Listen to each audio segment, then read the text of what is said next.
NASDAQ Roku seems like a stock to run from at first glance.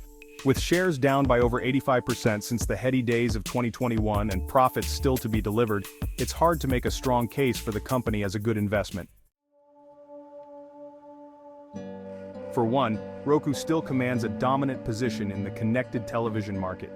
In addition, it has some unusual and innovative revenue channels that may very well spark significant future growth.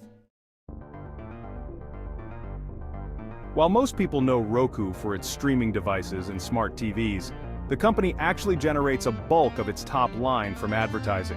That's because Roku's platform is essentially a technological middleman for over 81.6 million households, primarily in the US. It monetizes this platform via advertising, which accounts for 85% of its revenue.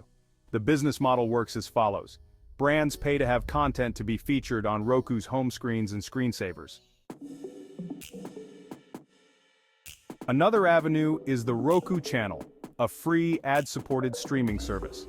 There is no doubt that Roku is capitalizing on the growing trend of free, ad-supported television, and the Roku Channel is rapidly gaining traction as Americans spend more time watching it than some competitors like Max and Pluto TV.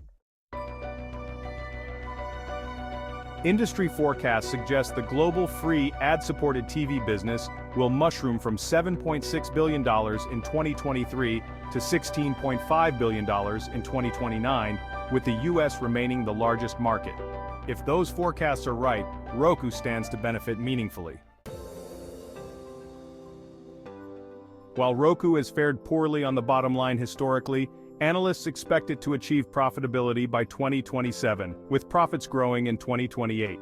Those forecasts stem largely from the company's strong standing in the streaming market and its ability to adapt to changing consumer preferences. In a nutshell, Roku's platform is essential for content delivery, even as streaming services explore new growth avenues.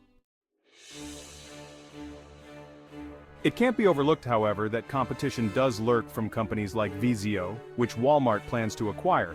Vizio's relationship with over 500 advertisers and 18 million users can't be discounted, but Roku's scale and integration into the streaming ecosystem create a strong defense against these threats. If analysts are right, Roku has meaningful upside to $73.22 per share, suggesting as much as 16% gains for new investors. With that said, a discounted cash flow forecast is much more optimistic and pegs fair value at closer to $76 per share, or 24.5% upside.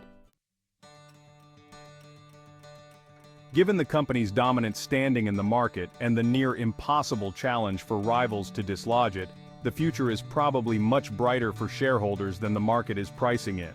Add to that the likelihood of profitability in the not-too-distant future and significant growth potential in the ad-supported streaming space, you end up with a pretty attractive reward-to-risk trade-off.